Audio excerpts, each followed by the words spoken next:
जाते हुए साल को अलविदा कहते हुए एक नज्म अहबाब की नज़र। मेरा ईमान है प्यारो कि दिल की ये ज़मी उम्मीद के एक बीज से फसले मोहब्बत को उगाएगी। अगर चाहोगे तो सुबह बहारा को भी देखोगे, अगर चाहोगे तो तुम मौसमे हिजरा को रोकोगे। नई उम्मीद के सूरज का मंजर देखना है तो गुमा के साथ मत चलना, कभी मायूस कोई शाम मत बनना। नई मंजिल पे जाना है तो फिर तैयार रहना तुम, सफर में ऊँघना भी मत, सुनो बेदार रहना तुम।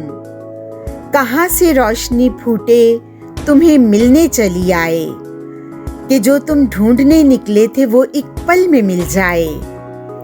अगर चाहोगे तो रंजिश के पत्थर टूट जाएंगे, अगर चाहोगे तो फिर दर्द लम्हे मुस्कुराएंगे, वगरना हाथ से खुशियों के सब पल छूट जाएंगे। मेरा ईमान है प्यारो कि दिल की ये ज़मी उम्मीद के एक बीज से फसले मोहब्बत को उगाएगी।